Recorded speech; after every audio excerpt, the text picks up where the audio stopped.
Hello dear students, आज के इस लेक्चर में हम पढ़ेंगे मैथमेटिकल फिजिक्स का लेक्चर नंबर 1, जिसमें हम शुरुआत में पढ़ेंगे वेक्टर अलजेब्रा के बारे में।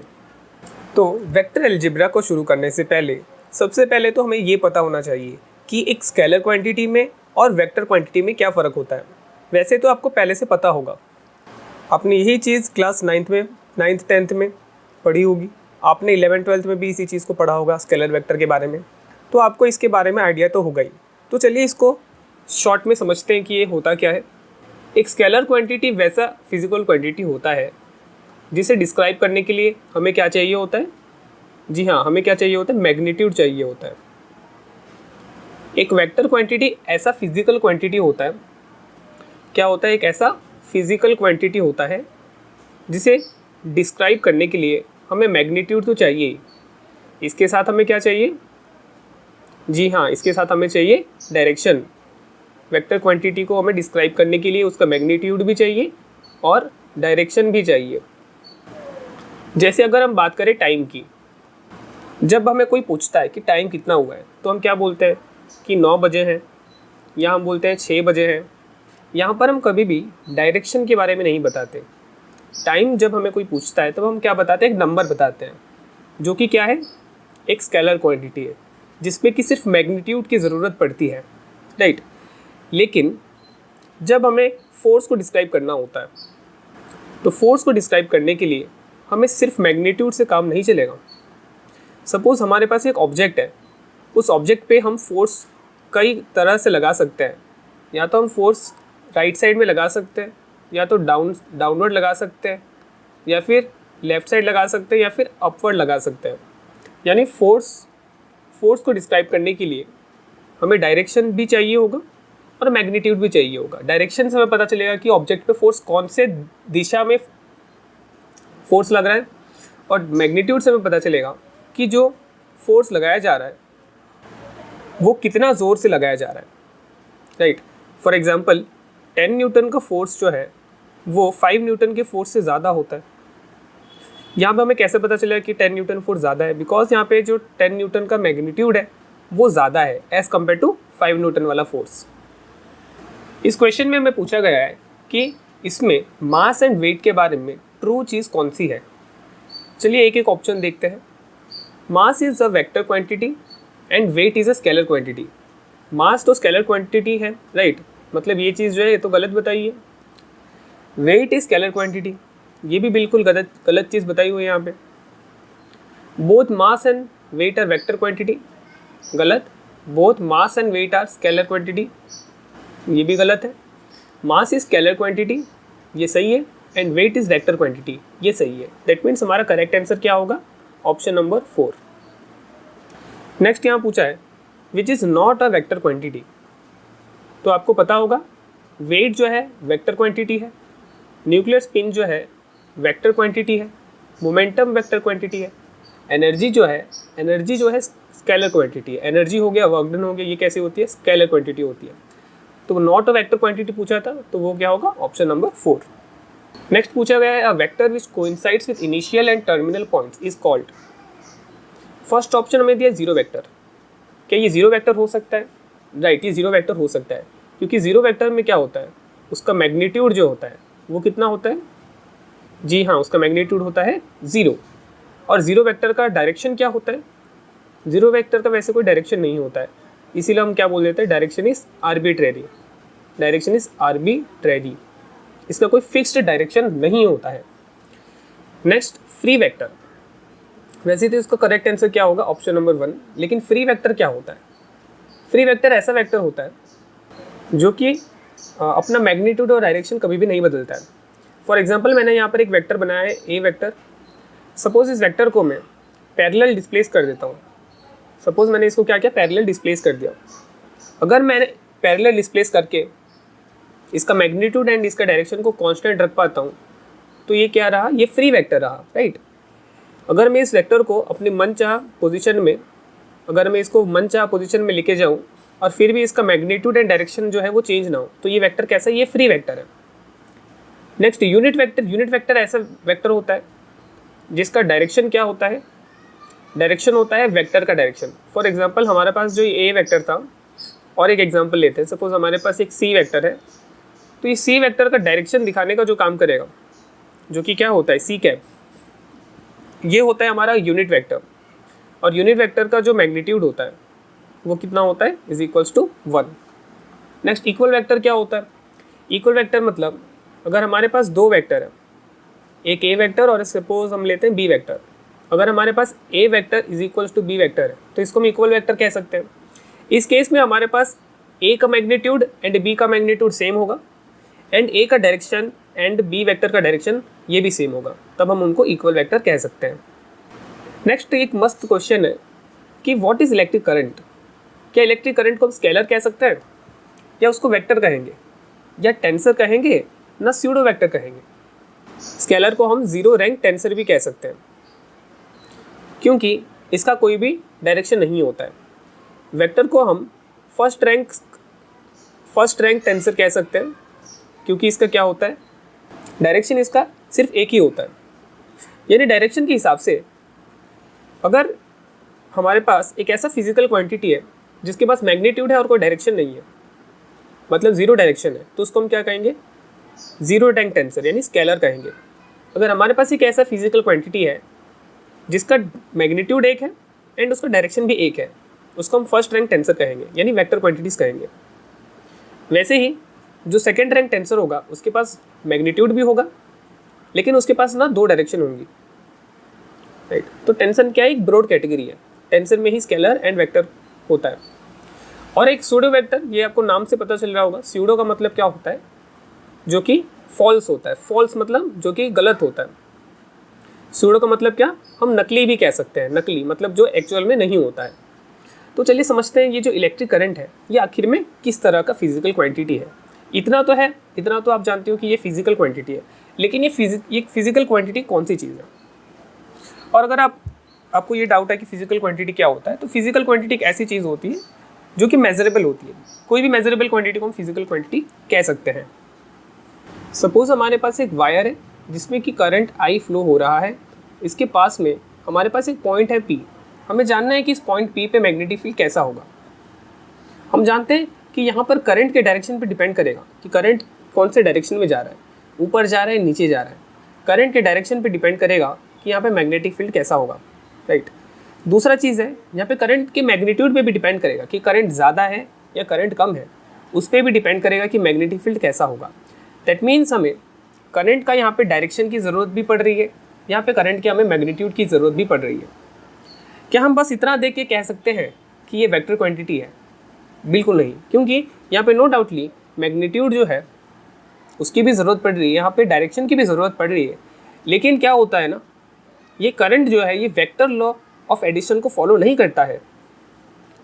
चलिए इसको एक एग्जांपल से समझते हैं। हमारे पास सपोज एक फोर्स लग रहा है 4 न्यूटन का राइट साइड में, एक फोर्स लग रहा है डाउनवर्ड्स 3 न्यूटन का। ट्राइंगल में चेंज करते हैं, triangle law of vector addition लगाएंगे। 4 न्यूटन का फोर्स यहाँ पे लग रहा है, ठीक है, 3 न्यूटन का फोर्स यहाँ पे लग रहा है, तो इसका रिजल्टेंट जो आएगा वो इस तरफ आएगा, जो कि होगा 5 न्यूटन का। इसी तरह से हम करंट के लिए देखते हैं क्या होता है। सपोज एक वायर है जिसमें कि करंट जो है 3 एम्पियर का फ्लो हो रहा है, और एक वायर इसी से कनेक्टेड है जिसमें कि करंट 4 एम्पियर का फ्लो हो रहा है। तब इसमें से जो टोटल करंट निकलेगा वो क्या होगा, 7 एम्पियर। आपने पढ़ा होगा किरचॉफ्स करंट लॉ के बारे में। तो किरचॉफ्स करंट लॉ में आपने क्या देखा था कि जितना करंट एक जंक्शन में इनपुट होता है उतना ही करंट जो है टोटल वो आउटपुट में जाएगा। तो यहाँ पे जंक्शन में कितना करंट एंटर कर रहा है, 4 + 3 7, यानी जंक्शन से बाहर कितना जाएगा, 7 एम्पियर का करंट। तो यहाँ पर आप देख सकते हैं कि ये जो करंट है ये वेक्टर लॉ ऑफ एडिशन को नहीं मान रहा है। तो वेक्टर अलजेब्रा को डिटेल में जानने से पहले हम पहले ये समझ लेते हैं कि आखिर इसमें हम क्या क्या पढ़ने वाले हैं। वैसे अगर आपका ये डाउट है कि इसमें कितना क्वेश्चंस आते होंगे CUET में, तो इसमें कभी कभार एग्ज़ाम में एक क्वेश्चंस देखने को मिलता है। तो पहले जान लेते हैं कि आखिर हम इस चैप्टर में क्या क्या पढ़ने वाले हैं। वेक्टर अलजेब्रा में हम क्या पढ़ने वाले हैं। तो वेक्टर अलजेब्रा में हम पढ़ेंगे कि वेक्टर को ऐड कैसे वेक्टर को ऐड कैसे किया जाता है, हम ये भी जानेंगे कि वेक्टर में सब्ट्रैक्शन कैसे किया जाता है, हम ये भी जानेंगे कि वेक्टर में मल्टीप्लिकेशन कैसे किया जाता है। मल्टीप्लिकेशन में भी हम दो तरह के मल्टीप्लिकेशन सीखेंगे, जो कि होता है dot product and cross product. दो तरह का मल्टीप्लिकेशन जानेंगे। वैसे तो वेक्टर सब्ट्रैक्शन कुछ नहीं होता है, वैसे तो वेक्टर एडिशन ही होता है। वेक्टर सब्ट्रैक्शन क्या होता है इसको भी हम हल्का सा देख लेंगे। तो टॉपिक में डीप डाइव करने से पहले हमें ये पहले पता होना चाहिए कि जो हम X Y and Z axis बनाते हैं, यानी जो कोऑर्डिनेट एक्सिस बनाते हैं, उसका करेक्ट रिप्रेजेंटेशन कैसा होता है। तो सपोज हमारे पास ये एक्स एक्सिस है, हमारे पास ये वाई एक्सिस है और ये जेड एक्सिस है। एक्चुअली हमने यहाँ पे क्या किया, पॉजिटिव एक्सिस को बनाया हुआ है, क्योंकि आपको पता ही होगा एक्स एक्सिस सिर्फ एक रे जैसा नहीं होता, एक लाइन होता है, बल्कि यानी हमारे पास एक पॉजिटिव एक्स एक्सिस भी होगा एंड नेगेटिव एक्स एक्सिस भी होगा। यानी एक ही लाइन के जो बीच में हो गया ये हमारा ओरिजिन हो गया, राइट साइड में पॉजिटिव एक्स एक्सिस आ गया, लेफ्ट साइड में नेगेटिव एक्स एक्सिस आ गया, राइट। तो जो भी हमने यहाँ पे फिगर में ड्रॉ किया है वो क्या है, actually positive X axis, positive Y axis and positive Z axis बनाया हुआ है। फर्स्ट फिगर में मैंने जो बताया हुआ है इसी को हम पूरे कोर्स में हम इसको यूज़ करने वाले हैं। ये बहुत ही कॉमनली यूज्ड रिप्रेजेंटेशन है। अगर आपको कोई और रिप्रेजेंटेशन भी दिख जाए तो उसका प्रॉपर तरीका आपको पता होना चाहिए, राइट। तो पहले ना यहाँ पर आप एक हैंड का पिक्चर देखिए कि आखिर हम किस तरह से एक प्रॉपर रिप्रेजेंटेशन को कर सकते हैं, राइट। तो सबसे पहले आपको अपने हाथ को जहाँ पर हमारा एक्स एक्सिस होता है वहाँ पर रखना है, राइट। फिर जहाँ पर हमारा जो वाई एक्सिस है उस डायरेक्शन में हमें क्या करना है, अपने फिंगर्स को कर्ल करना है। तो कर्ल करने से हमारा फिंगर जिस डायरेक्शन में पॉइंट करेगा वो हमारा क्या हो जाएगा, जेड एक्सिस हो जाएगा, समझे। एक और बार मैं बता दे रहा हूँ, जिस तरफ हमारा एक्स एक्सिस होता है हमें वहाँ पे अपना हैंड को प्लेस करना है। फिर जिस तरफ हमारा वाई एक्सिस होता है उस तरफ हमें अपना फिंगर्स को कर्ल करना है। तब जब हमारा थंब जो है जिस डायरेक्शन में शो करेगा, जिस डायरेक्शन में पॉइंट करेगा, वही हमारा क्या होगा, जेड एक्सिस होगा। उसी तरह से अगर हमारे पास ये एक्स एक्सिस है और ये वाई एक्सिस है, यहाँ पर आप देख सकते हैं, आप यहाँ पर अगर इस राइट हैंड थंब रूल को यूज़ करेंगे तब आपको पता चलेगा कि यहाँ पर जेड एक्सिस कुछ इस तरफ आने वाला है।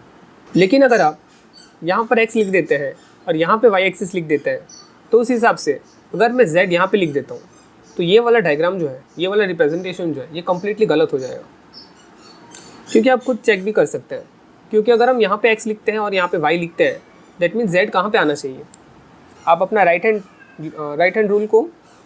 थंब रूल को यूज़ करके पता कर सकते हैं कि उस हिसाब से जो जेड है वो नीचे बनना चाहिए था, राइट। लेकिन यहाँ पे जेड तो ऊपर है, दैट मीन्स ये जो है ये गलत फिगर हो गया। बाकी फर्स्ट दो फिगर जो है ये करंट फिगर है। नेक्स्ट चलिए समझते हैं कि पोजीशन वेक्टर क्या होता है। जैसे कि हमें नाम से पता चल रहा है कि यहाँ पे पोजीशन की बात की जा रही है, दैट मीन्स अगर हमें कोई पॉइंट का लोकेशन जानना है तो वैसे पॉइंट का लोकेशन जानने के लिए हमारे पास तो कोऑर्डिनेट सिस्टम भी है। तो वेक्टर का क्या काम है, तो वेक्टर से हमें ना दो चीज़ें मिलती है। आपको जैसे पता है वेक्टर में हमें पोजीशन तो पता चलेगा ही, यानी वेक्टर से हमें क्या पता चलेगा कि वो ओरिजिन से कितना दूर है, यानी मैग्नीट्यूड के बारे में पता चलेगा। और ओरिजिन से दूर तो जा रहे हैं लेकिन कौन से डायरेक्शन में जा रहे हैं वो भी हमें पता चलेगा। यानी पोजीशन वेक्टर का काम क्या है, हमें वो एक पर्टिकुलर पोजीशन के बारे में बताता है। यानी वो सपोज हमारे पास एक पोजीशन है पॉइंट ए जिसका कोऑर्डिनेट है एक्स, वाई, जेड। हमें जानना है कि ये ओरिजिन से कितना दूर है। ये अगर हमारा एक्स है तो ये वाई एक्सिस है और ये जेड एक्सिस है, राइट। जैसे कि हमने जाना, हमको जानना है कि ये जो पॉइंट ए है वो ओरिजिन से कितना दूर है। कितना दूर है जानने के लिए हमें क्या करना पड़ेगा, डिस्टेंस जानना पड़ेगा। तो वेक्टर से हमें तो मैग्नीट्यूड पता चल जाता है, और जो मैग्नीट्यूड होता है वही तो एक्चुअली क्या होता है, डिस्टेंस होता है, डिस्टेंस फ्रॉम द ओरिजिन। और हमें कितना मतलब कौन से डायरेक्शन में जाना पड़ेगा ये भी हमें वेक्टर से पता चल जाएगा, क्योंकि वेक्टर में तो हमें मैग्नीट्यूड के साथ डायरेक्शन भी पता चलता है, राइट। और एक चीज़ मैंने बताना भूल गया, और वो क्या था, स्केलर का काम क्या होता है, राइट। तो हमारे पास अगर एक वेक्टर है, सपोज हमारे पास एक वेक्टर है, वेक्टर पी। अगर हम इस वेक्टर पी में कुछ मल्टीप्लाई कर देते हैं, सपोज मैंने 2 मल्टीप्लाई कर दिया, 2 यहाँ पर क्या है, एक स्केलर है। तो स्केलर का काम क्या होता है, स्केल करना। स्केल करने का मतलब एक वेक्टर का लेंथ को या तो बढ़ाना या तो लेंथ को कम करना। ध्यान दीजिएगा मैंने यहाँ पे क्या बताया कि लेंथ को बढ़ाना या कम करना। दैट मीन्स एक स्केलर का काम होता है वेक्टर के मैग्नीट्यूड को बदलना। तो यहाँ पर मैंने क्योंकि 2 मल्टीप्लाई किया यहाँ, इसीलिए इस वेक्टर p का जो मैग्नीट्यूड हो गया वो डबल हो गया, राइट। वैसे ही अगर मैं वेक्टर p में हाफ मल्टीप्लाई करता हूँ तो वेक्टर का डायरेक्शन तो सेम रहेगा, राइट, लेकिन उसका मैग्नीट्यूड जो है वो आधा हो जाएगा, समझे। अब चलिए पोजीशन वेक्टर पे वापस आते हैं। तो पोजीशन वेक्टर को कैसे लिखा जाएगा। सपोज हमें पॉइंट ए का पोजीशन वेक्टर लिखना है, तो वो क्या है, ओ ए है। तो ओ ए क्या है, position vector of point A. ये इज इक्वल्स टू क्या होगा, एक्स आई कैप प्लस वाई जे कैप प्लस जेड के कैप। यहाँ पर आई कैप क्या है, आई कैप वो यूनिट वेक्टर है जो कि एक्स एक्सिस के डायरेक्शन में होता है। यहाँ पर जे कैप क्या है, जो कि एक ऐसा यूनिट वेक्टर जो कि वाई एक्सिस के डायरेक्शन में होता है। और के कैप क्या है, एक ऐसा यूनिट वेक्टर जो कि जेड एक्सिस के डायरेक्शन में होता है। अगर हमें इस पोजीशन वेक्टर का मैग्नीट्यूड जानना है, तो मैग्नीट्यूड जानने के लिए हम क्या कर सकते हैं, इस तरह से मॉड्यूलस साइन लगा सकते हैं और क्या कर सकते हैं, और यहाँ पर आई कैप के साथ जो है उसको हम स्क्वायर कर सकते हैं, जे कैप के साथ जो है उसका स्क्वायर कर सकते हैं, और के कैप के साथ जो है उसके साथ हम क्या कर सकते हैं, स्क्वायर कर सकते हैं। और इस पूरे का अगर हम रूट लगा देंगे तो ये हो जाएगा magnitude of the position vector. और इसको हम चाहे तो इज इक्वल्स टू आर भी लिख सकते हैं, आर मतलब रिजल्टेंट। तो यहाँ से हम इसको X square plus Y square plus Z square is equals to क्या लिख पाएंगे, आर स्क्वायर लिख पाएंगे, स्क्वायरिंग ऑन बोथ साइड्स करके। और यहाँ पर हमने जैसे कि 3D में यूज़ किया है, वैसे ही हम चाहे तो हम क्या कर सकते हैं, 2 डायमेंशंस पे भी लिख सकते हैं। अगर हमारे पास सिर्फ एक्स एंड वाई एक्सिस है तो हम क्या कर सकते हैं, रिजल्टेंट निकालने के लिए बस root over of X square plus Y square कर सकते हैं। नेक्स्ट चलिए एक मस्त कॉन्सेप्ट पढ़ते हैं जो कि है डायरेक्शनल कोसाइन।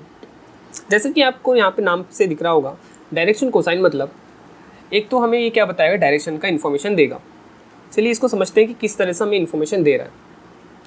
तो सबसे पहले हम अपना 3 एक्सिस बना लेते हैं सुंदर सा, ठीक है। एक हो गया हमारा एक्स एक्सिस, एक वाई एक्सिस हो गया और एक जेड एक्सिस हो गया, और एक बना देते हैं हम वेक्टर जो कि ओरिजिन से स्टार्ट हो रहा है एंड सपोज पॉइंट ए में ख़त्म हो रहा है, यानी हमने क्या किया है, ए का पोजीशन वेक्टर बना दिया है।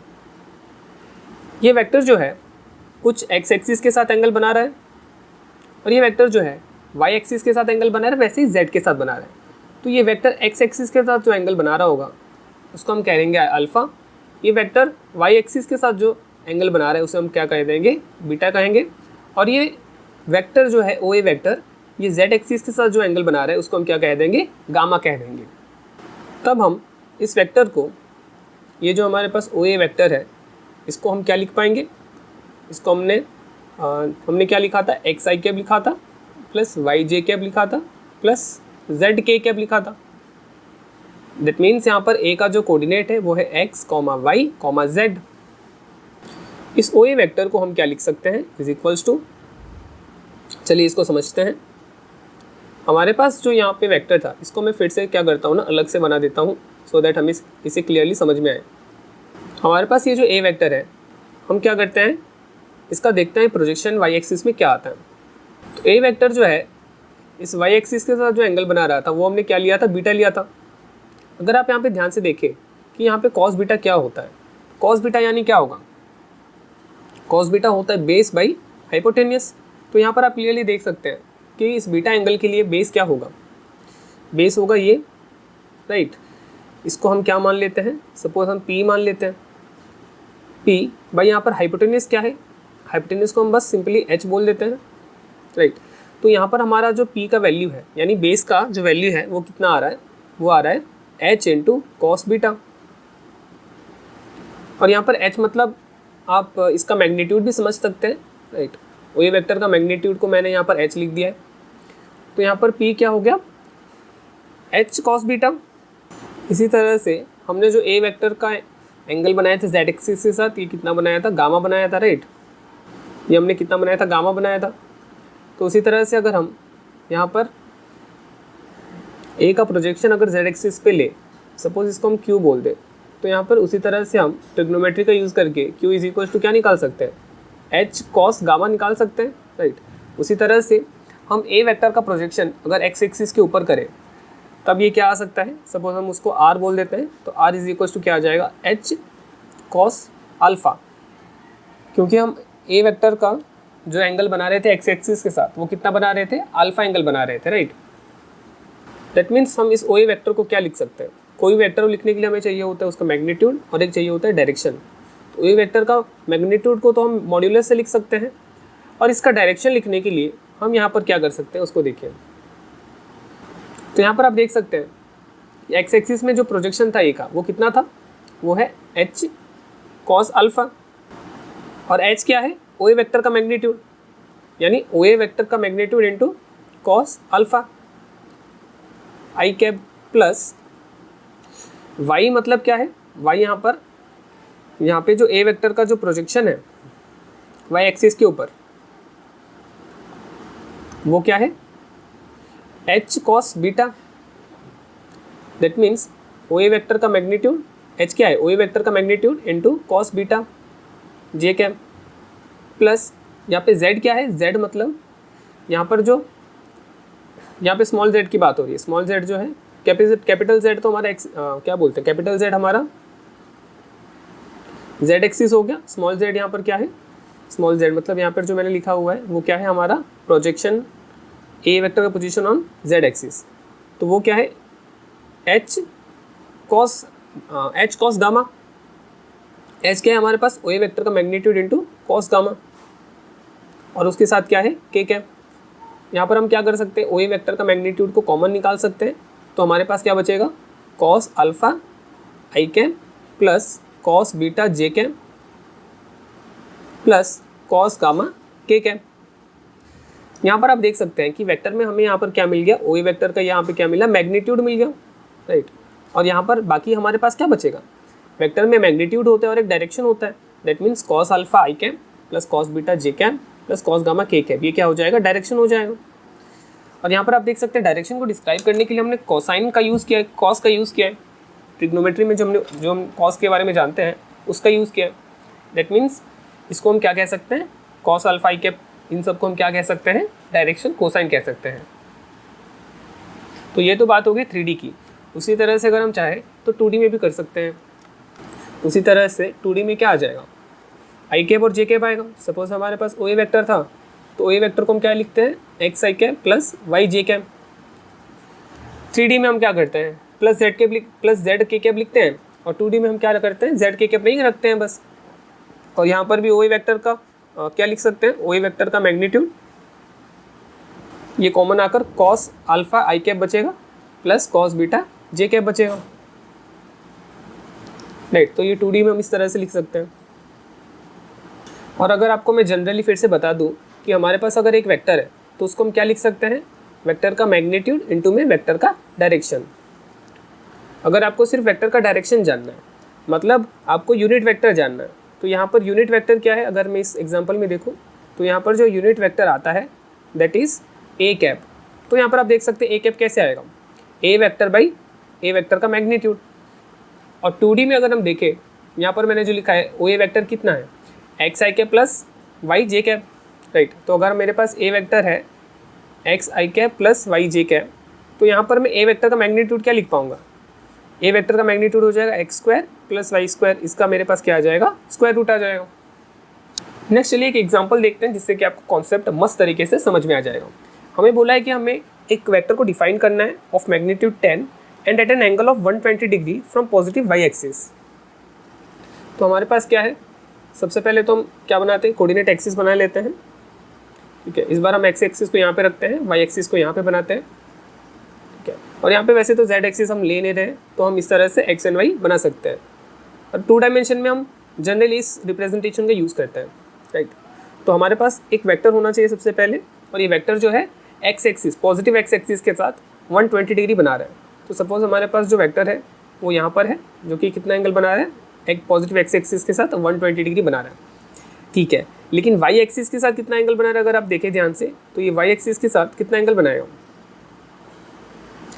हम जानते हैं कि एंगल होता है 90 डिग्री, यानी 120 में से अगर हम 90 को माइनस कर देंगे तो कितना बचेगा, 30 डिग्री बचेगा, राइट। दैट मीन्स हमारे पास यहाँ पर अल्फ़ा का वैल्यू जो है वो 120 डिग्री है। अल्फ़ा मतलब जो हमारे पास जो वेक्टर है वो एक्स एक्सिस के साथ कितना एंगल बना रहा है, और यहाँ पर बीटा क्या होगा, बीटा वो एंगल है जो कि ये वेक्टर जो है, ये वाला वेक्टर वो वाई एक्सिस के साथ कितना एंगल बना रहा है, तो कितना एंगल बना रहा है, 30 डिग्री एंगल बना रहा है। दैट मीन्स अगर हम इस वेक्टर को ए वेक्टर कह दे तो यहाँ पर A vector is equals to A vector का मैग्नीट्यूड होगा, राइट, ए वेक्टर का मैग्नीट्यूड एंड ए वेक्टर का क्या होगा, डायरेक्शन होगा, राइट। यहाँ पर ए वेक्टर का मैग्नीट्यूड तो हमें 10 दिया हुआ है और ए वेक्टर का डायरेक्शन हम कैसे लिखते हैं, कॉस अल्फा आई cap plus cos beta J cap लिखते हैं, राइट। तो यहाँ पर कॉस अल्फा कितना होगा, यानी यहाँ पर कॉस 120 डिग्री कितना होने वाला है वो हमें जानना है, प्लस यहाँ पर कॉस 30 डिग्री कितना होगा ये हमें जानना है। अगर आपको इनके वैल्यूज़ कैसे निकालना है ये अगर जानना है, अगर आपको cos 0 degree, 30 degree, 90 degree, cos 120 degree, cos 180 degree, इन सब के वैल्यूज़ अगर आपको याद नहीं है या किस तरह से इनको याद करना है, या अगर आपको नहीं पता है तो मैं डिस्क्रिप्शन में इसी चैनल का एक वीडियो लिंक भेज दूंगा जिसमें कि डिटेल में आपको बताया गया है, बहुत ही अच्छी तरीके से बताया गया है कि किस तरह से इन कॉस 120 डिग्री का वैल्यू निकाला जाता है, साइन 120 डिग्री का वैल्यू निकाला जाता है। आप बहुत अच्छे से वहाँ पे समझ सकते हैं। तो यहाँ पर अगर आपको वैल्यू पता है तो इसका वैल्यू आप लिख सकते हैं, कॉस 120 डिग्री होता है -1/2 प्लस यहाँ पे कॉस 30 डिग्री कितना होता है, ये होता है प्लस में, ये होता है √3/2, ठीक है। और बाकी आई कैप और जे कैप भी लिख देना है, ये ज़रूरी है, राइट। तो इसको आप क्या लिख सकते हैं, इसको आप चाहे तो क्या लिख सकते हैं, 2 × 5 10 यानी -5 आई कैप, 2 × 5 10 यानी 5√3 जे कैप, राइट। तो ये हो गया आपका ए वेक्टर।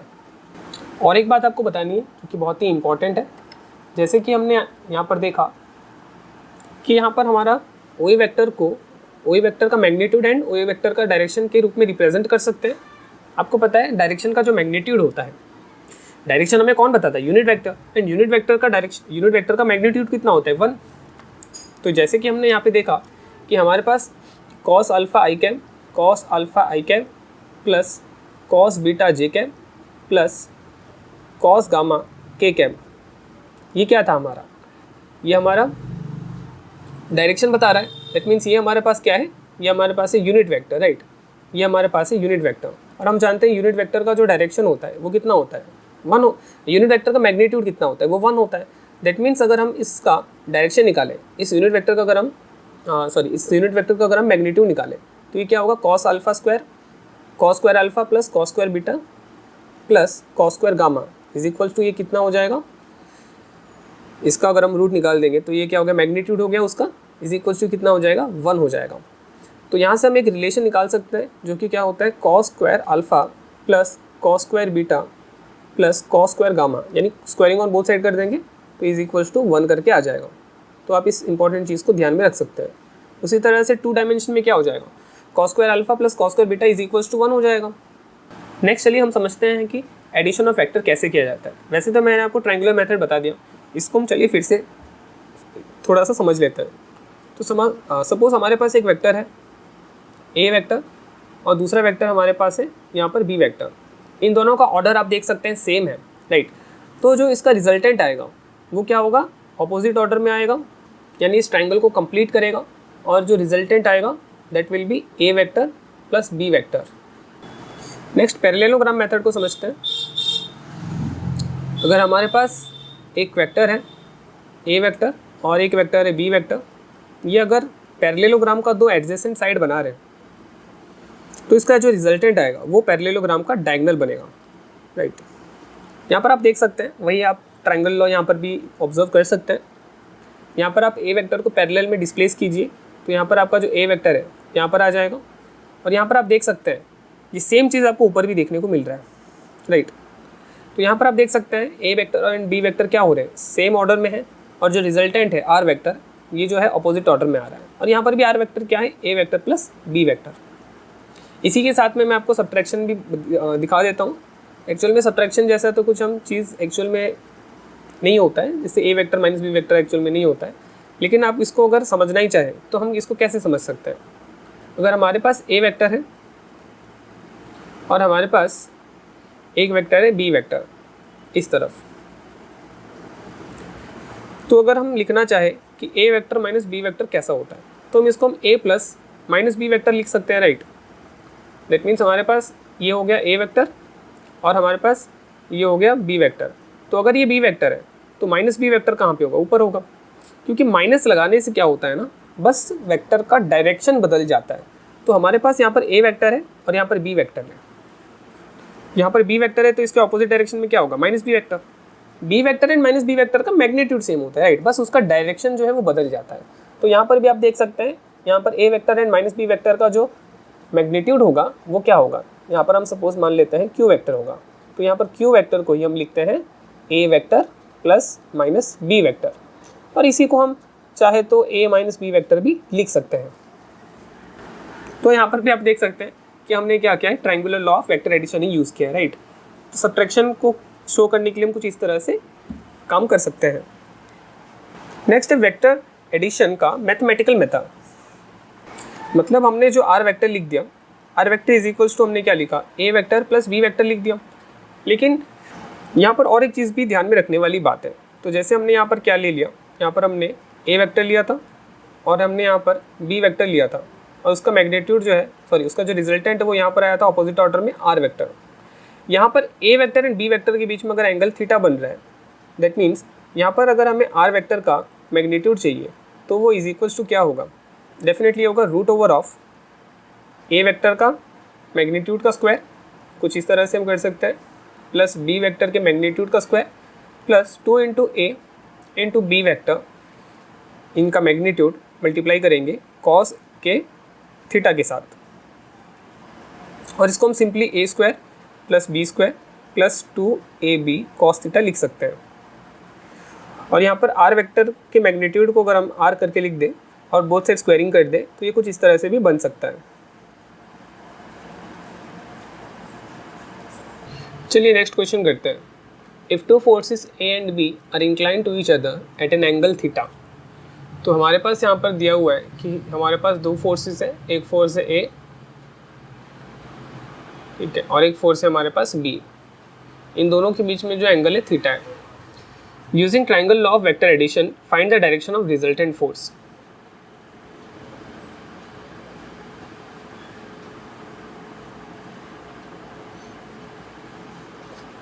यहाँ पर हम क्या कर सकते हैं, इसका रिजल्टेंट हमें पता है, इसका रिजल्टेंट जो आएगा वो कहाँ पर आएगा, इस तरफ आएगा according to parallelogram of law of vector addition. ये वाला इसका रिजल्टेंट आ जाएगा, A vector and B vector का रिजल्टेंट आ जाएगा आर वेक्टर। यहाँ पे हमें direction of the resultant force find करना है। तो हम यहाँ पर क्या कर सकते हैं, एक एंगल यहाँ पर हम ले सकते हैं जो कि वेक्टर आर के साथ बना रहा है। तो यहाँ पर हम एक काम करते हैं, वेक्टर आर जो बी के साथ एंगल बना रहे हैं उसको हम अल्फ़ा बोल देते हैं, और वेक्टर आर जो है वो एंगल ए के, वेक्टर आर ए वेक्टर के साथ जो एंगल बना रहे हैं उसे हम बीटा कह देते हैं। सपोज सॉल्व करके देखते हैं क्या आता है, उसके बाद हम देखेंगे क्या करना है इसमें। इसको मैं फिर से अलग से ड्रॉ करता हूँ अच्छे समझने के लिए। आर का चलो प्रोजेक्शन बनाते हैं बी वेक्टर के ऊपर। तो यहाँ पर ए एंड बी के बीच में जो एंगल बन रहा था वो कितना था, ए और बी के बीच में तो एंगल थीटा बन रहा है। तो ए एंड बी के बीच में अगर एंगल थीटा बन रहा है तो यहाँ पर जो एंगल होगा ये वाला एंगल, तो ये वाला एंगल भी कितना होगा, थीटा हो जाएगा, राइट। ये अगर थीटा हुआ तो यहाँ पर जो बेस में ये वाला जो बन रहा है, बेस में ये जो डिस्टेंस बन रहा है, ये वाला डिस्टेंस कितना होगा तो वो हम जानते हैं। चलो तो ये अगर हमारे पास ए वेक्टर है तो ये वाला भी क्या होगा, यहाँ पर भी ए वेक्टर आ जाएगा पैरेलल शिफ्टिंग करके, राइट। तो ये अगर ए वेक्टर है, ए वेक्टर का जो मैग्नीट्यूड आ जाएगा वो क्या हो जाएगा, ए वेक्टर का मैग्नीट्यूड इज इक्वल्स टू हम उसको ए लिख सकते हैं, राइट। तो यहाँ पर अगर थीटा है, ये अगर ए वेक्टर है तो ये यहाँ पे जो बेस बनेगा, बेस क्या हो जाएगा, ए कॉस थीटा हो जाएगा, राइट। उसी तरह से ये वाला जो साइड है ये कितना हो जाएगा, ये हो जाएगा ए साइन थीटा। यहाँ पर भी हम ट्रिग्नोमेट्री लगा के ये निकाल सकते हैं। और यहाँ पर हमने ये वाला जो एंगल लिया था ये कितना लिया था, अल्फ़ा लिया था। तो अगर हम यहाँ पे 10 अल्फ़ा निकालेंगे तो ये क्या आएगा, परपेंडिकुलर बाई बेस। यहाँ परपेंडिकुलर कितना है, ए साइन थीटा इस वाले ट्रायंगल में देखिए, और यहाँ पर बेस क्या है, बी प्लस ए कॉस थीटा। लेकिन हमारे पास यहाँ पर ऑप्शन में क्या दिया है, B sine theta by A plus B cos theta, ठीक है। उसी तरह से अगर हम यहाँ पे टेन बीटा अगर लिख के देखें तो टेन बीटा उसके अकॉर्डिंगली क्या आएगा, यहाँ पर अल्फ़ा किसका एंगल था, अगर आप देखेंगे यहाँ पे अल्फ़ा जो था ये एंगल था वेक्टर बी के बीच में एंड रिजल्टेंट के बीच में। वैसे ही टेन बीटा क्या आएगा, tan beta is equals to B sine theta by A plus B cos theta आ जाएगा। दैट मीन्स रिजल्टेंट जिस वेक्टर के साथ यहाँ पर एंगल बना रहा है वो वाला देख सकते हो आप यहाँ पर नीचे आ जा रहा है। यहाँ पर भी आप देख सकते हो रिजल्टेंट जो है वो हमारे वेक्टर के साथ जो एंगल बना रहा है, जिस वेक्टर के साथ बना रहे हैं वो वेक्टर जो हमारे नीचे आ जा रहा है। अगर आपको ये बीटा वाला नहीं समझ पाया तो इस बीटा वाला को भी हम इसी तरह से फिगर बना के समझ सकते हैं। जैसे यहाँ पर ए वेक्टर था हमारे पास, यहाँ पे ये वाला क्या था बी वेक्टर था, और यहाँ पर हमारे पास क्या था उसका रिजल्टेंट था। तो हम क्या करेंगे, इस बार आर का प्रोजेक्शन जो है वो काम बनाएंगे ए के ऊपर बनाएंगे, और यहाँ पर ही हम क्या करते हैं एक पैरेललोग्राम को कंप्लीट कर देता है। तो यहाँ पर ये बी वेक्टर है तो ये वाला भी क्या हो जाएगा बी वेक्टर, राइट। और यहाँ पर ये वाला जो एंगल है, एंगल यहाँ पर थीटा कहाँ बनेगा, देखिए यहाँ पर एंगल थीटा बनेगा तो यहाँ पर भी एंगल थीटा आ जाएगा, राइट। ये वाला एंगल थीटा आ जाएगा, ये थीटा है तो ये यहाँ पर जो ये डिस्टेंस है ये वाला डिस्टेंस, तो ये वाला क्या बन जाएगा बी का मैग्नीट्यूड इंटू में साइन थीटा बनेगा ये वाला।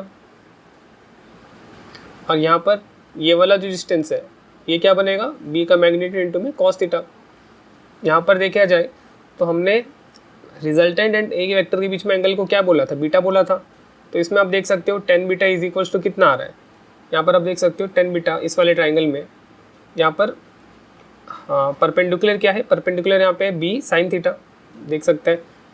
और यहाँ पर आप परपेंडिकुलर व बेस, बेस यहाँ पर आप देख सकते हैं ए प्लस बी कॉस थीटा है जो कि आप यहाँ पे देख सकते हैं। उस हिसाब से करेक्ट आंसर क्या आ जाएगा ऑप्शन ए। नेक्स्ट क्वेश्चन में हमें दिया है the coordinates of moving particle at any time T are given as x is equals to A T cube and y is equals to 3t cube. The speed of the particle at t is given by where the letters have the usual meaning. तो यहाँ पर हमको एक बताया गया है कि एक पार्टिकल जो है मूव कर रहा है और उसका x coordinate and y coordinate हमें दे दिया है। उसका x coordinate and y coordinate जो है वो टाइम के साथ वेरी कर रहा है, यानी टाइम के साथ चेंज हो रहा है। यहाँ हमें x कोऑर्डिनेट दिया है, x जो पोजीशन है हमें दिया हुआ है x is equals to a into T का क्यूब, यानी x जो है कुछ टाइम के साथ ऐसे चेंज हो रहा है, y जो है टाइम के साथ कुछ इस तरीके से चेंज हो रहा है। तो हमें क्या बताना है the coordinates of the moving particle, ये तो दिया हुआ है, हमें बताना है speed at the time t, हमें स्पीड बताना है यहाँ पर, राइट। तो स्पीड जानने के लिए हमें क्या करना पड़ेगा, पहले हमें जानना पड़ेगा कि x में उसका स्पीड क्या है। तो x में स्पीड जानने के लिए हम क्या कर सकते हैं dx/dt कर सकते हैं। तो यहाँ पर a कांस्टेंट बाहर आ जाएगा और यहाँ पर 3t² हो जाएगा ये। वैसे ही हमें जानना पड़ेगा कि y एक्सिस में क्या स्पीड है, तो dy/dt इज इक्वल्स टू, यहाँ पे 3 कांस्टेंट है और 3 × 3 9 हो जाएगा, 9t² आ जाएगा यहाँ पे। तो हमें पता चल गया y में जो उसका क्या बोलते हैं x में जो स्पीड है हमें पता चल गया, हमें y में जो उसका स्पीड है वो भी हमें पता चल गया। अभी हमें क्या करना है, रिजल्टेंट निकालना है, जो रिजल्टेंट स्पीड है वो हमें निकालना है। तो रिजल्टेंट स्पीड हम कैसे निकालते हैं, आप देख सकते हो कि x और y तो क्या होता है, इनके बीच में एंगल 90 डिग्री होता है ना, यहाँ पर cos 90 डिग्री का वैल्यू क्या होगा 0 हो जाएगा। उस हिसाब से यहाँ पर रिजल्टेंट का वैल्यू क्या आएगा vx का स्क्वायर प्लस vy का स्क्वायर, इसका रूट ओवर आएगा, और बाकी cos 90 तो 0 इसलिए वो सब हमने नहीं लिखा है। और इज इक्वल्स टू कितना आ जाएगा vx यानी 380 का होल स्क्वायर, 380² का स्क्वायर प्लस vx स्क्वायर क्या है 9t² का स्क्वायर, इस पूरे का रूट ओवर आ जाएगा। ये कितना होगा 9a² t का पावर 4 प्लस 81 t का पावर 4, इस पूरे का क्या हो जाएगा रूट ओवर। 81 तो नहीं है, ए कहाँ गया, अच्छा ये 3 नहीं है एक्चुअली बीटा है, राइट। तो ये अगर बीटा है तो यहाँ पर क्या आना चाहिए उस हिसाब से, यहाँ पर बीटा आ जाएगा 3 × बीटा t², अगर यहाँ पे 3 इंटू बीटा टी स्क्वायर आता है, दैट मीन्स यहाँ पर भी वही होगा 3 इंटू बीटा टी स्क्वायर। तब यहाँ पर क्या आ जाएगा, 3 इंटू 3 9, 9 बीटा स्क्वायर टी का पावर 4, इसका रूट ओवर। यहाँ पर हम देख सकते हैं कि यहाँ पे 9 कॉमन आ जा रहा है और यहाँ पर टी का पावर 4 कॉमन आ रहा है, तो 9 का रूट जो है वो क्या आ जाएगा, 3 हो जाएगा। टी का पावर 4 का रूट होके टी स्क्वायर आ जाएगा, बचेगा तो क्या, यहाँ पर ए स्क्वायर प्लस बी का स्क्वायर, मतलब यहाँ पर ए नहीं, एक्चुअली क्या अल्फ़ा है बोलो, तो ये क्या हो जाएगा, alpha square plus beta square. तो इस हिसाब से ऑप्शन नंबर बी इसका सही आंसर आएगा। नेक्स्ट चलिए समझते हैं कि डॉट प्रोडक्ट क्या होता है। इसके बारे में भी आपको ऑलरेडी पता होगा, तो चलिए इसको भी हम जल्दी से समझ लेते हैं कि क्या होता है एक्चुअली।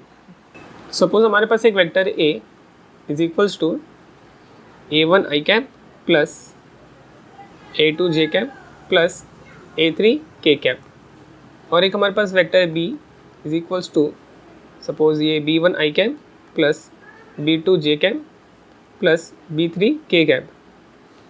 हमें क्या निकालना है, डॉट प्रोडक्ट, यानी a डॉट b निकालना है।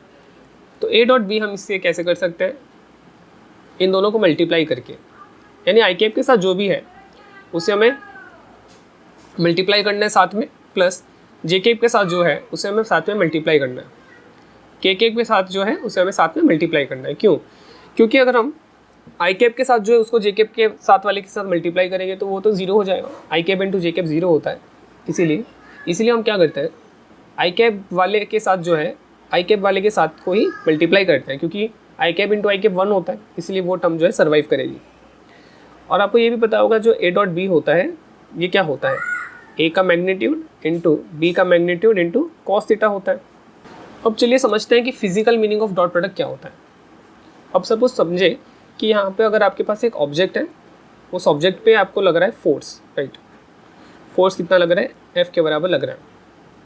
उसका डिस्प्लेसमेंट अगर कहाँ हो रहा होगा, उसका डिस्प्लेसमेंट अगर राइट साइड में हो रहा होगा, तो हमें अगर इसका वर्क डन जानना है, वर्क डन स्केलर है ना, वेक्टर है, वर्क डन स्केलर क्वांटिटी है, तो हमें इसका अगर वर्क डन जानना है तो हमें क्या करना पड़ेगा, F dot S. Work done क्या होता है, फोर्स और डिस्प्लेसमेंट का डॉट प्रोडक्ट होता है। तो इसको हम क्या लिखते हैं, F into S cos theta लिखते हैं, राइट। अगर आप यहाँ पे ध्यान से देखें, यहाँ पर अगर फोर्स एंड डिस्प्लेसमेंट के बीच में एंगल थीटा देखें, तो यहाँ पर ना फोर्स का 2 कंपोनेंट हो रहा है एक्चुअली, अगर आप देखें तो, है ना। एक फोर्स का ये वाला कंपोनेंट है जो है एफ साइन थीटा, और एक फोर्स का ये कंपोनेंट एफ कॉस थीटा। तो यहाँ पर आप ध्यान से देख सकते हैं, यहाँ पे डिस्प्लेसमेंट के तरफ जो फोर्स लग रहा है उसी कंपोनेंट को लिया गया है, राइट। यहाँ पर क्या किया गया, अगर आप ध्यान से देखें तो यहाँ पर एफ कॉस थीटा इंटू में एस, यानी डिस्प्लेसमेंट किया गया। यानी डॉट प्रोडक्ट का मतलब आप यहाँ पे अगर ध्यान से देखें तो यहाँ पर क्या हो रहा है, डिस्प्लेसमेंट के तरफ जो फोर्स लग रहा है वो, दैट मीन्स यहाँ पर हम क्या करते हैं, एक वेक्टर पे दूसरे वेक्टर का क्या इफेक्ट आ रहा है, यानी यहाँ पे जो फोर्स वेक्टर है उसका जो इफेक्ट आ रहा है डिस्प्लेसमेंट वेक्टर के ऊपर वो क्या है। या फिर इसको इस तरह से भी आप देख सकते हैं, यहाँ पे जो एफ वेक्टर है उसका जो ये रहा एफ वेक्टर जो है, इसका जो प्रोजेक्शन है एस वेक्टर, यानी डिस्प्लेसमेंट वेक्टर पे उसका प्रोजेक्शन क्या है, यानी उसका जो इफेक्ट है, उसकी जो परछाई है, उसकी जो प्रोजेक्शन है वो क्या है, ये हमें बताता है। नेक्स्ट चलिए समझते हैं कि क्रॉस प्रोडक्ट क्या होता है। तो यहाँ पर हम वैसे ही क्या कर देते हैं, हमारे पास जो ए वेक्टर था उसको हम पहले लिख देते हैं। ए वेक्टर को क्या लिखे थे हमने, a1 i cap plus a2 j cap plus a3 k cap, और बी वेक्टर को हमने क्या लिखा था, b1 i cap plus b2 j cap plus b3 k cap. अगर हमें ए वेक्टर क्रॉस बी वेक्टर करना है तो ये क्या होगा, ये होगा i cap j cap k cap, यानी बेसिकली हमें क्या करना है, डिटर्मिनेंट फाइंड आउट करना है। तो हमें कुछ इस तरह से इसको सजा देना है ना। यहाँ पर आई कैप के साथ अगर प्लस a1 है तो हम प्लस a1 है तो प्लस a1 लिखेंगे, माइनस a1 है तो माइनस a1 लिखेंगे। मतलब यहाँ पे हमें साइन भी कंसिडर करना है, ठीक है, बस हमें प्लस करके नहीं छोड़ देना है, साइन भी यहाँ पर हमें कंसिडर करना है। तो इसका बेसिकली हमें डिटर्मिनेंट को फाइंड आउट करना है। तो डिटर्मिनेंट हम कैसे फाइंड आउट करते हैं, ठीक है, डिटर्मिनेंट कैसे फाइंड आउट करते हैं, इसके लिए थोड़ा सा अगर आपको याद नहीं है तो इसको मैं थोड़ा सा शॉर्ट में बता देता हूँ, ठीक है। तो डिटर्मिनेंट फाइंड करने के लिए हम क्या करते हैं, पहले सपोज हम पहले वाले रो को पकड़ते हैं, तो पहले रो में हम क्या कर देते हैं, प्लस माइनस प्लस कर देते हैं, ठीक है, प्लस माइनस प्लस लिख देते हैं इस तरह से। उसके बाद हम क्या करते हैं, उसके बाद हम देखते हैं आई कैप, अगर हमें आई कैप के साथ तो क्या लिखना है जानना है, तो आई कैप के कॉलम में जो है उसको छोड़ देना है, आई कैप के रो में जो है उसको छोड़ देना है। उसके बाद हमें क्या करना है, यहाँ पे A2 को यहाँ पे B3 के साथ मल्टीप्लाई कर देना है, तो यहाँ पर आ जाएगा A2 B3, और हमें A3 को B2 के साथ मल्टीप्लाई करना है, लेकिन यहाँ पे माइनस रहेगा, तो यहाँ पर आ जाएगा A3 B2। उसी तरह से जे कैप के साथ क्या था, माइनस माइनस साइन था। जे कैप का अगर हम रो एंड उसका कॉलम छोड़ दें तो यहाँ पर क्या आ जाएगा, A1 B3 minus A3 B1। वैसे के कैप के साथ क्या था, प्लस साइन था, तो क्या आएगा, उसका रो एंड उसका कॉलम अगर हम छोड़ दें, A1 B2 minus A2 B1 आ जाएगा। तो इस तरह से हम क्या बोलते हैं, डिटर्मिनेंट निकाल सकते हैं। यहाँ पर मैंने साइड में फिर से वही हैंड बनाया हुआ है, तो यहाँ पर हमें एक चीज़ समझना ज़रूरी है। अगर हम इस तरफ A वेक्टर ले लेते हैं और हम अगर इस तरफ B वेक्टर ले लेते हैं, तो A क्रॉस B जो आएगा ना, वो इस डायरेक्शन में आएगा। और A क्रॉस B जानने का तरीका क्या है, यही राइट हैंड थंब रूल जो है, ये हमें A क्रॉस B बताता है। यानी अपने राइट हैंड को A की जगह पे रख देना है, A जहाँ पर रख देना है, और B की तरफ हमें क्या करना है, B वेक्टर की तरफ अपने हाथ को कर्ल करना है। तो ये हमारा जो थंब है ना, ये हमें A क्रॉस B वेक्टर का डायरेक्शन दे देगा। ये हमें क्या देगा, A क्रॉस B का डायरेक्शन देगा।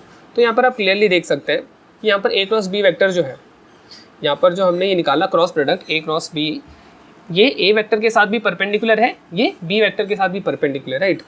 हमारा जो A वेक्टर है, A वेक्टर जो है ये A क्रॉस B वेक्टर के साथ परपेंडिकुलर है, और हमारा जो B वेक्टर है ये जो है A क्रॉस B वेक्टर के साथ भी परपेंडिकुलर है। एंड A और B के बीच में, A एंड B के बीच में 90 डिग्री होगा, ये ज़रूरी नहीं है, लेकिन A एंड B का जो रिजल्टेंट आता है क्रॉस प्रोडक्ट का, A एंड B का रिजल्टेंट क्या आया, A क्रॉस B, मतलब A एंड B वेक्टर का जो क्रॉस प्रोडक्ट का रिजल्ट आया उसकी बात कर रहा हूँ। A क्रॉस B वेक्टर जो है वो A वेक्टर के साथ परपेंडिकुलर है, एंड वो A क्रॉस B वेक्टर जो है वो B वेक्टर के साथ भी परपेंडिकुलर है। तो आप इस तरह से डायरेक्शन को फाइंड आउट कर सकते हैं। अब चलिए इसकी फिजिकल मीनिंग को समझते हैं। A क्रॉस B वेक्टर जो है, इसको हम चाहे तो A वेक्टर का मैग्नीट्यूड इंटू में B वेक्टर का मैग्नीट्यूड इंटू में साइन थीटा लिख सकते हैं। तो इतना तो उसका बस मैग्नीट्यूड है। तो बाकी डायरेक्शन के लिए हमें क्या करना पड़ता है, एन के भी लिखना पड़ता है, राइट। दैट मीन्स अगर हमारे पास इस तरफ A वेक्टर है और अगर हमारे पास B वेक्टर है, तो आप यहाँ पे राइट हैंड थंब रूल लगा सकते हैं, और राइट हैंड थंब रूल पता करके यहाँ पर जो डायरेक्शन आ रहा है ना, वो है एन कैप। तो एन कैप यहाँ पर क्या है, एन कैप यहाँ पे यूनिट वेक्टर है, जो कि किसकी डायरेक्शन बताता है, जो कि A क्रॉस B वेक्टर जो इनका जो रिजल्ट है ना, उसका डायरेक्शन बताता है। तो आखिर इसका फिजिकल सिग्निफिकेंस क्या होता है, A क्रॉस B वेक्टर जो है ना, इसका अगर हम मैग्नीट्यूड करेंगे तो ये हमको क्या दे देगा, एरिया ऑफ पैरेललोग्राम दे देगा। एरिया ऑफ क्या देगा, पैरेललोग्राम। यानी पैरेललोग्राम का अगर हमारे पास दो साइड है और दोनों साइड पे अगर हमारे पास क्या लगा हुआ है, वेक्टर लगा हुआ है, तो अगर हम यहाँ पर A क्रॉस B वेक्टर कर देंगे ना, तो हमें क्या मिल जाएगा, इसका वही मैग्नीट्यूड लगा देंगे, तो हमें जो इसका रिजल्ट मिलेगा, मतलब इसका जो आंसर मिलेगा, वो हमें मिलेगा एरिया ऑफ पैरेललोग्राम। और एरिया ऑफ पैरेललोग्राम जैसे हम जनरली निकालते हैं ना, कैसे निकालते हैं एरिया ऑफ पैरेललोग्राम, उसके लिए हमें बेस इंटू में हाइट करना पड़ता है। लेकिन यहाँ पर हमें बेस की ज़रूरत पड़ रही है, हाइट की ज़रूरत नहीं पड़ रही, राइट। हमें यहाँ पर बस दो वेक्टर्स की ज़रूरत पड़ रही है, जो दोनों वेक्टर कहाँ पर है, adjacent sides of the parallelogram में, राइट। ध्यान रखना, एडजेसेंट साइड होने चाहिए, ऑपोजिट साइड होने से तो नहीं होगा, इसलिए दोनों वेक्टर कहाँ होने चाहिए, एडजेसेंट साइड में होने चाहिए। इसी को अगर आप हाफ में अगर डिवाइड कर दें इस पैरेललोग्राम को, तो आपको दिख रहा होगा दो ट्राइंगल बनते हैं।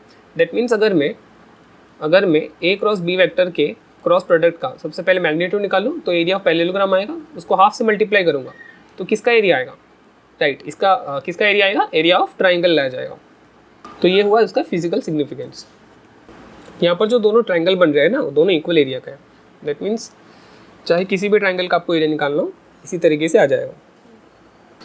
नेक्स्ट एक क्वेश्चन दिया हुआ है CUET 2022 का। यहाँ पूछा गया है कि इसमें कौन से स्टेटमेंट जो है वो करेक्ट है। तो आप इस क्वेश्चन को वीडियो पॉज करके सॉल्व कर सकते हैं, उसके बाद सॉल्यूशन देख सकते हैं। If the dot product of two vector is 0 then the vectors are perpendicular to each other. चलिए इस बात को हम चेक करके देखते हैं। हमारे पास क्या होता है, A डॉट B क्या होता है, A vector into B vector into में कॉस थीटा।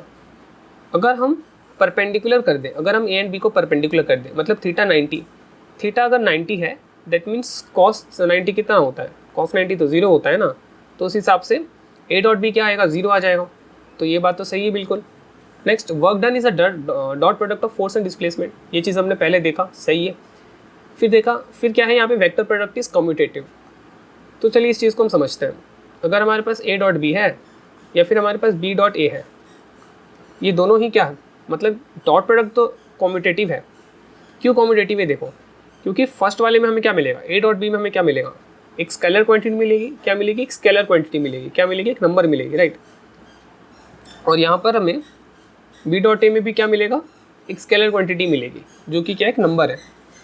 मतलब चाहे हम 2 इंटू -3 करें या चाहे हम -3 इंटू में 2 करें, तो दोनों का आंसर तो हमको -6 ही मिलने वाला है ना। तो स्केलर प्रोडक्ट कुछ इस तरह से काम करता है। लेकिन अगर हम ए क्रॉस बी वेक्टर निकालें और बी क्रॉस ए वेक्टर निकालें, तो ये एक्चुअल में ना इक्वल नहीं होता। बस होता क्या है ना, बस माइनस साइन एक लग जाता है।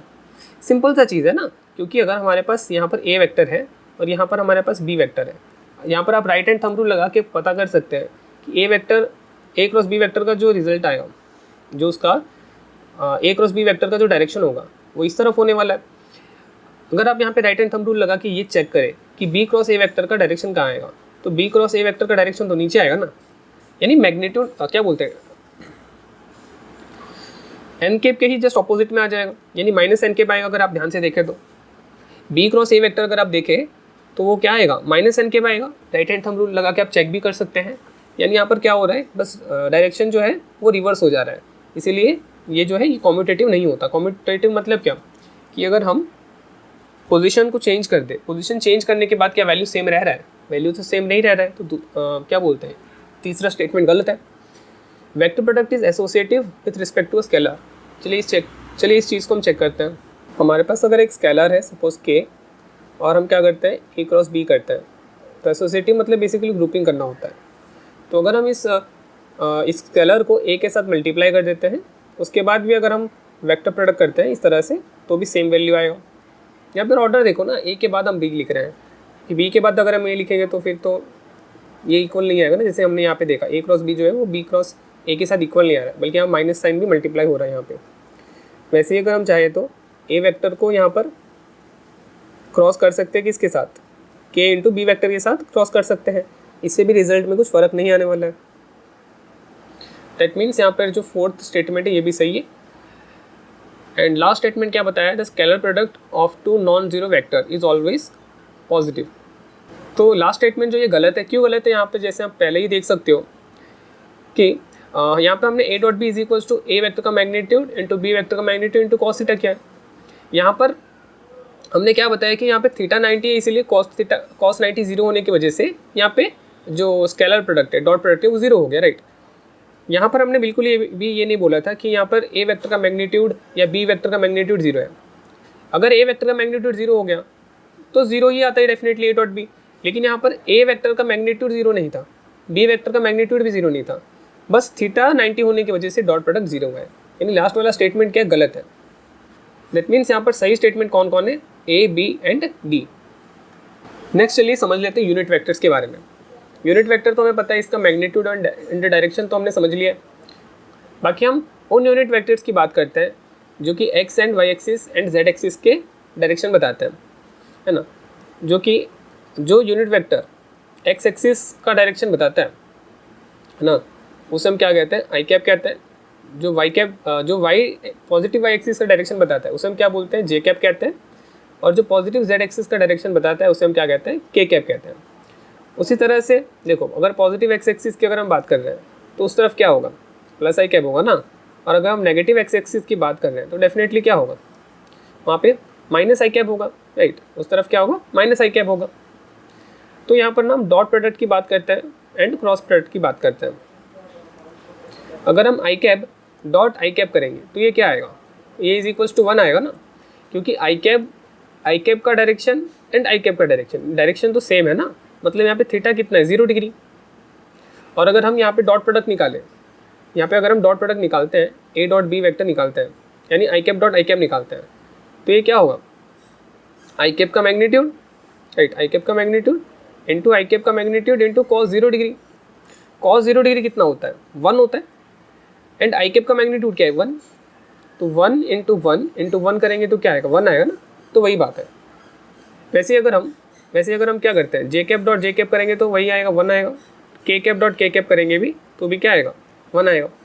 लेकिन जैसे ही हम आई कैप डॉट जे कैप कर देते हैं ये क्या आ जाता है, 0 आ जाता है, क्योंकि आई एंड जे के बीच में एंगल कितना है, एक्स एंड वाई एक्सिस के बीच में एंगल 90 है।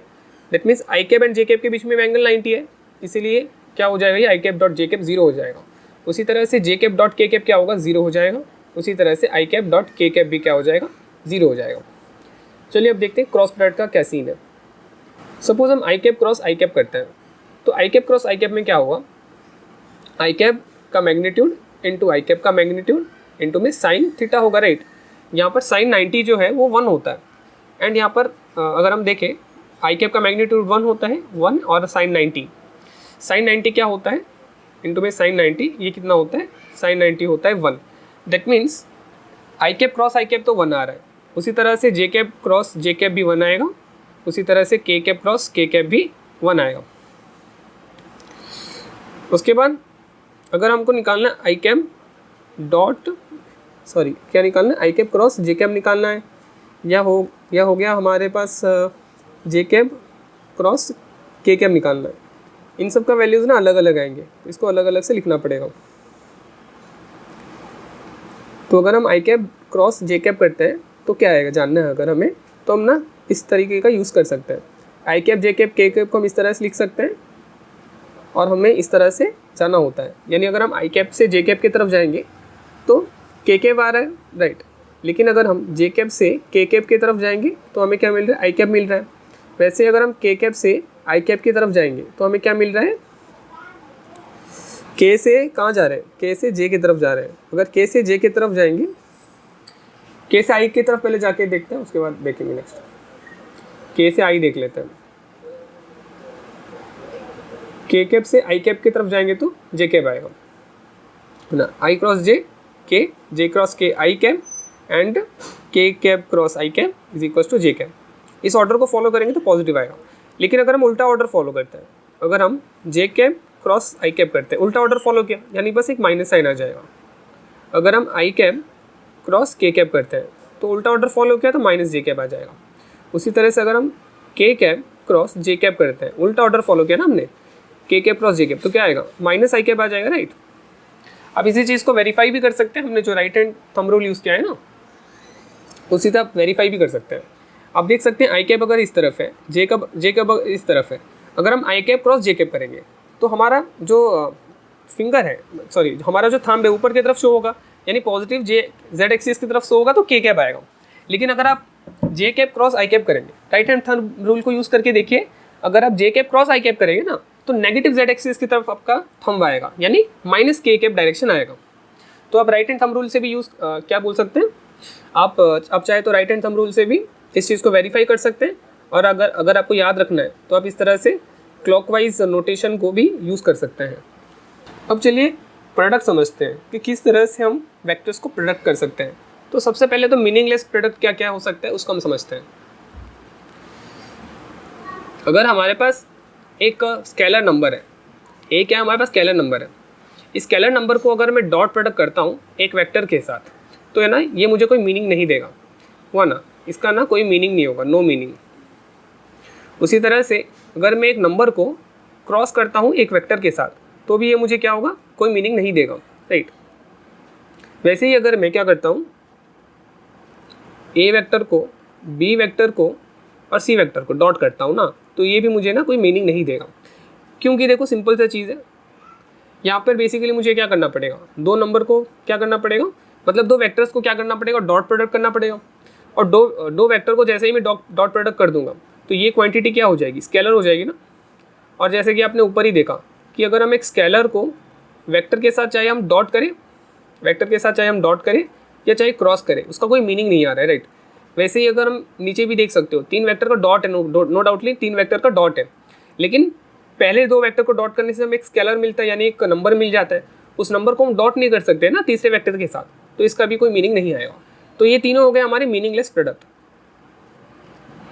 अब देखते हैं मीनिंगफुल प्रोडक्ट क्या हो सकता है, जैसे कि scalar triple product. Scalar triple product कैसे होता है, अगर हमारे पास ए वेक्टर है, बी वेक्टर है एंड सी वेक्टर है, तो बी एंड सी वेक्टर को हमें क्रॉस करना है और क्या करना है, ए वेक्टर के साथ उसे डॉट कर देना है, ए vector dot B cross C vector, इस तरह से हमें करना होता है। ये होता है हमारा स्केलर ट्रिपल प्रोडक्ट। और जैसे कि नाम नाम से क्या पता चल रहा है, स्केलर ट्रिपल प्रोडक्ट, यानी इसका जो रिजल्ट आएगा यानी इसका जो आंसर आने वाला है कैसा आने वाला है, स्केलर आने वाला है। जैसा नाम वैसा इसका काम होता है।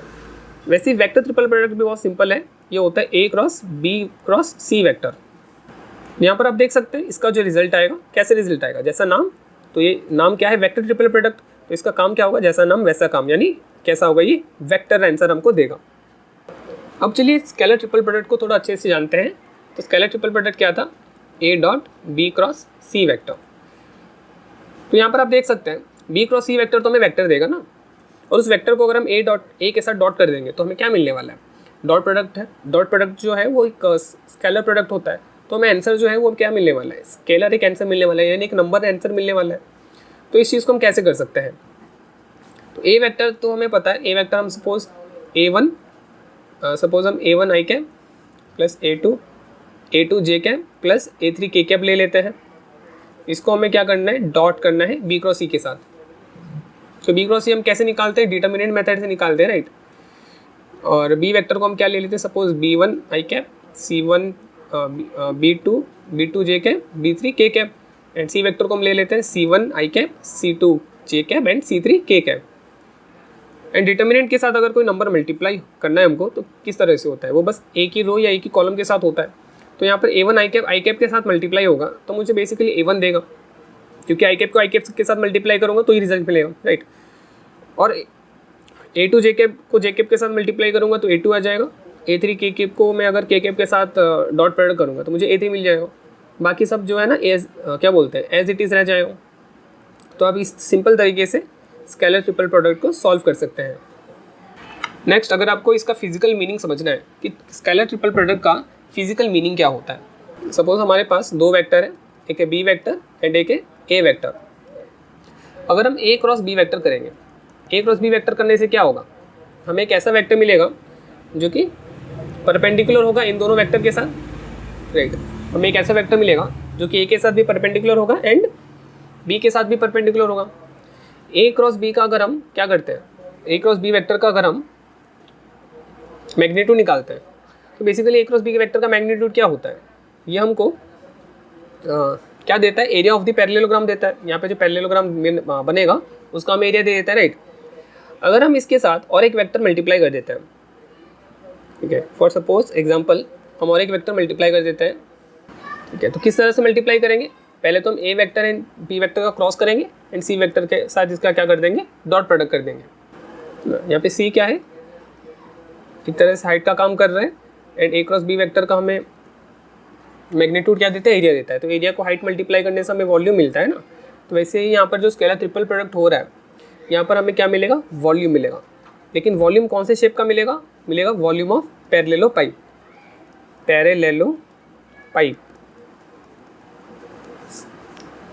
यहाँ पर अब इसको कंप्लीट भी कर सकते हैं इस तरह से, है ना। यहाँ पर जो फिगर बनने वाला है इसको हम कहते हैं पैरेललो पाइप। बेसिकली जो पैरेललोग्राम है ना, उसी को अगर आप हाइट दे देंगे, पैरेललोग्राम को अगर आप हाइट दे देंगे तो ये क्या बन जाएगा, पैरेललो पाइप बन जाएगा। और आपको पता है एक रेक्टेंगल भी पैरेललोग्राम होता है, राइट। तो यहाँ पर आप देख सकते हैं कि यहाँ पर एक रेक्टेंगल को एक हाइट दे दिया है, तो रेक्टेंगल को हाइट दे देने से क्या बन जाता है, एक क्यूबॉइड बन जाता है बेसिकली, राइट। और अगर हम इस वॉल्यूम में अगर हम 1/6 मल्टीप्लाई कर देते हैं, अगर हम C dot A cross B vector के साथ अगर हम क्या कर देते हैं, इसके साथ अगर हम 1/6 मल्टीप्लाई कर देते हैं तो 1/6 पार्ट जो होता है ना, वो एक्चुअली क्या होता है, वो एक्चुअली टेट्राहेड्रल होता है। तो यहाँ पे आप देख सकते हैं 6 पार्ट बन रहे हैं, 6 इक्वल टेट्राहेड्रल बन रहे हैं। तो यहाँ पे क्या बने, 6 इक्वल टेट्राहेड्रल बन रहा है। दैट मीन्स अगर हम 1/6 वॉल्यूम में मल्टीप्लाई कर देते हैं इसके, तो ये मिल जाता है वॉल्यूम ऑफ टेट्राहेड्रल स्ट्रक्चर। एक और चीज़ भी है, हमें इसका नोटेशन भी पता होना चाहिए। जो A dot B cross C vector, A dot B cross C है ना, जो स्केलर ट्रिपल प्रोडक्ट है, इसको हम चाहे तो किस तरह से लिख सकते हैं, A B C और ये स्क्वायर ब्रैकेट्स लगा सकते हैं। इसी तरह से हम इसको इक्वल कर सकते हैं, किसके साथ, हम इसको इक्वल कर सकते हैं C A B के साथ इक्वल कर सकते हैं। मतलब बेसिकली हमें ऑर्डर फॉलो करना है। क्या ऑर्डर, देखो अगर हम A B C, ठीक है, इस ऑर्डर को अगर हम फॉलो करते हैं ना तो हमें पॉजिटिव आंसर मिलेगा, ठीक है ना, ए से बी गए, सी से ए गए, फिर सी से ए गए, ए से बी गए, फिर अगर हम बी से स्टार्ट करते हैं तो बी से सी जाएंगे, और फिर सी से अगर हम ए जाएंगे तो ये भी पॉजिटिव रिजल्ट देगा। लेकिन जैसे ही अगर हम इसका ऑपोजिट ऑर्डर फॉलो करते हैं, यानी फॉर एग्जांपल हम ए से सी चले जाते हैं, तो ए से सी जाएंगे तो बाद में बी आएगा ना, ये तो सही है, लेकिन क्या होगा ना, यहाँ पे एक माइनस साइन भी आ जाएगा। अब इस चीज़ को हम थोड़ा इलेबोरेट करके लिखते हैं। फॉर एग्जांपल अगर हमारे पास सी ए बी का स्क्वायर ब्रैकेट है तो हमें क्या करना पड़ेगा, बेसिकली क्या होगा, C dot A cross B vector होगा।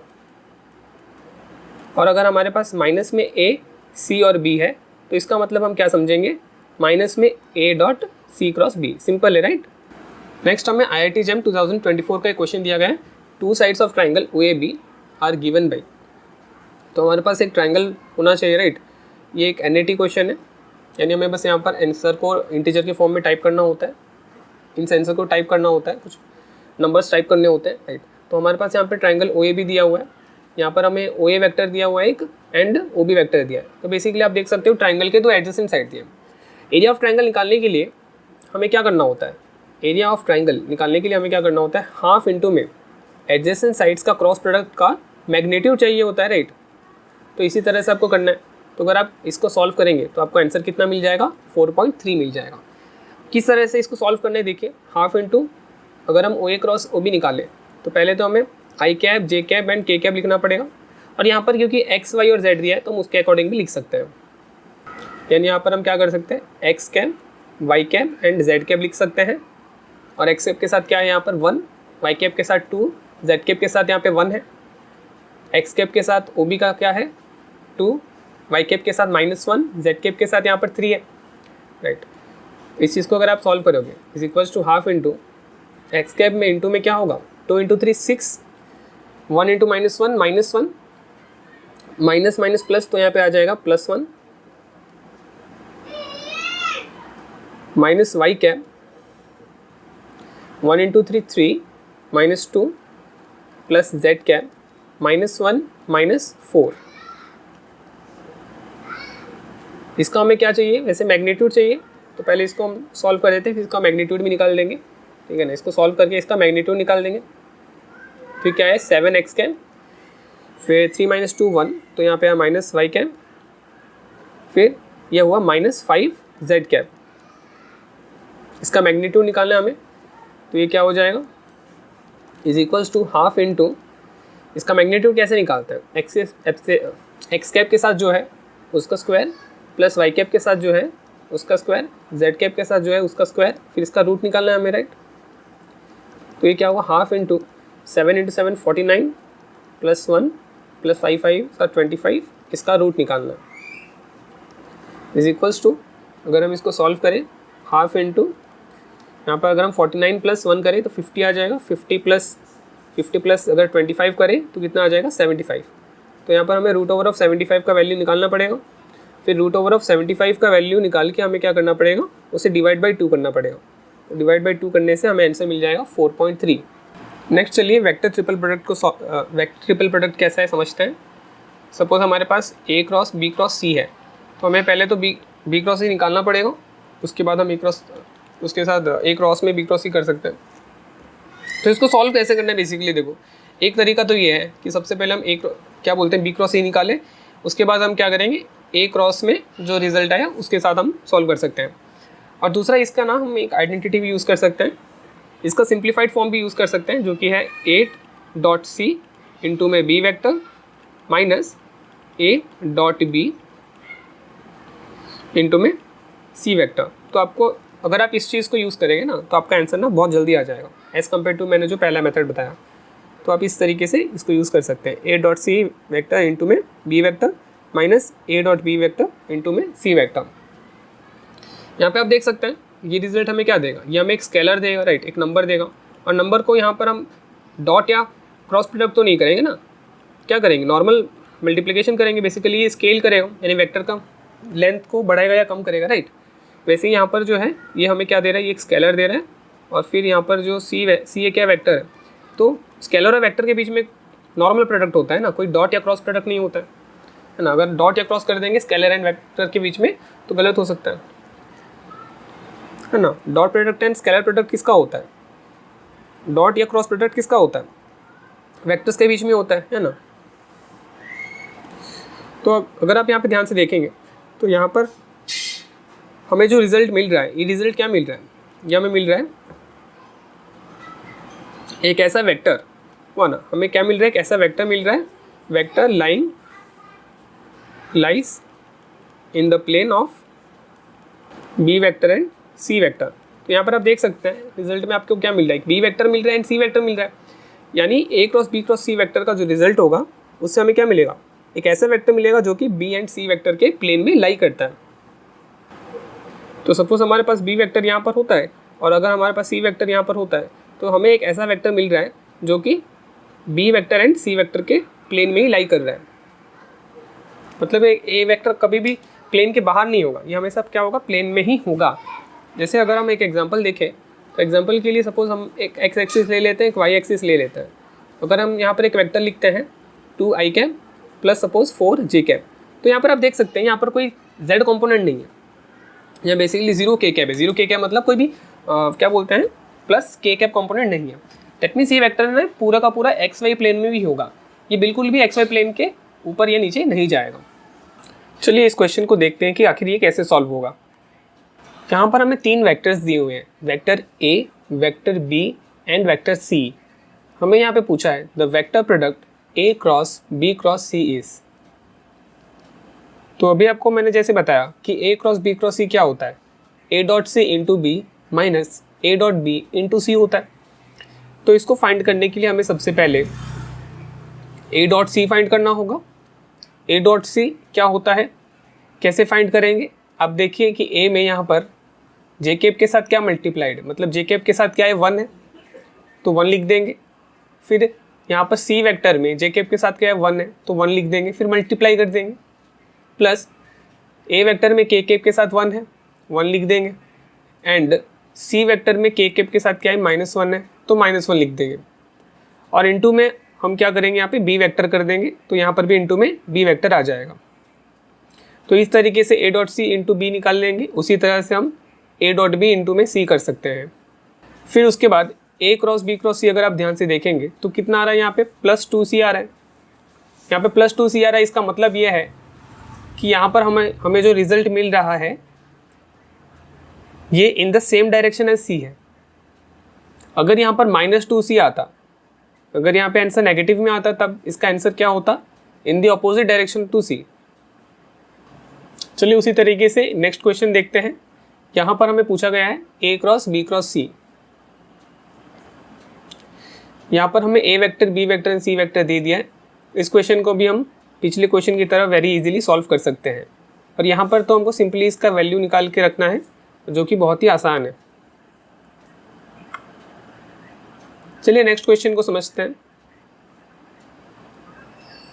Late a and b be two distinct three-dimensional vectors. The component of b vector that is perpendicular to a vector is given by। तो यहाँ पर मैंने स्टेप्स लिख दिए हैं कि कौन सा स्टेप पहले करना है, कौन सा बाद में करना है। तो यहाँ पर इस फिगर में आप देख सकते हैं कि हमारे पास b वेक्टर है और हमारे पास a वेक्टर है। जो b वेक्टर है उसे मैंने OM वेक्टर करके लिखा हुआ है, एंड जो हमारा a वेक्टर है आप यहाँ पे नीचे देख सकते हैं, राइट। और b वेक्टर के बाद b vector and a vector के बीच में जो एंगल बन रहा है वो थीटा एंगल है। तो यहाँ पर हम सबसे पहले तो ये डायग्राम बना देंगे। डायग्राम बनाने के बाद हम यहाँ पे क्या करेंगे? यहाँ पे हम b वेक्टर का 2 कंपोनेंट कर देंगे। आप यहाँ पर आप डायग्राम में भी देख सकते हैं कि b वेक्टर की 2 कंपोनेंट है। एक कंपोनेंट b का ऐसा है जो कि a वेक्टर के साथ जो है कैसा है? परपेंडिकुलर है। और एक b वेक्टर का ऐसा कंपोनेंट है जो कि a वेक्टर के अलोंग है। तो जो b वेक्टर का कंपोनेंट a वेक्टर के साथ परपेंडिकुलर है उसे देख सकते हैं आप, मैंने b परपेंडिकुलर करके डिनोट किया है, जो कि हमारा OR वेक्टर है। और जो b का कंपोनेंट a वेक्टर के अलोंग है उसे मैंने OP वेक्टर यानी b पैरेलल वेक्टर करके डिनोट किया है। तो यहाँ पर आप देख सकते हैं सेकेंड स्टेप में कि b पैरेलल क्या है? Component of b vector along है। तो यहाँ पर आप ट्रिग्नोमेट्री यूज़ करके OP वेक्टर का वैल्यू फाइंड कर सकते हैं, जो कि OP वेक्टर का मैग्नीट्यूड b cos थीटा के बराबर आ जाएगा। आप इस ट्राइंगल में ट्रिग्नोमेट्री यूज़ कर सकते हैं, cos थीटा का वैल्यू पुट करके कर सकते हैं, है ना। cos थीटा वैल्यू यूज़ करके आप ये निकाल सकते हैं कि OP वेक्टर का मैग्नीट्यूड क्या होगा। तो ओपी वेक्टर का मैग्नीट्यूड क्या होगा, बी कॉस थीटा होगा। और ओपी वेक्टर का डायरेक्शन अगर आप देखें तो क्या है, ए के डायरेक्शन में ही है। ए का डायरेक्शन हमें कौन बताएगा, ए कैप बताएगा, यानी ओपी वेक्टर का डायरेक्शन भी तो उतना ही है ना, इसलिए यहाँ पर ए कैप आ गया। और यहाँ पर हम क्या कर सकते हैं, ए कैप को हम ए वेक्टर बाई ए भी लिख सकते हैं, राइट, क्योंकि जैसे हमने आगे भी देखा था कि ए वेक्टर क्या होता है, magnitude of A vector into में ए कैप यानी डायरेक्शन। तो ए कैप का वैल्यू कितना आएगा, ए वेक्टर बाई ए आएगा। उसके बाद हम क्या कर सकते हैं, इसको थोड़ा सा रीअरेंजमेंट कर सकते हैं, ऊपर नीचे ए मल्टीप्लाई कर देंगे।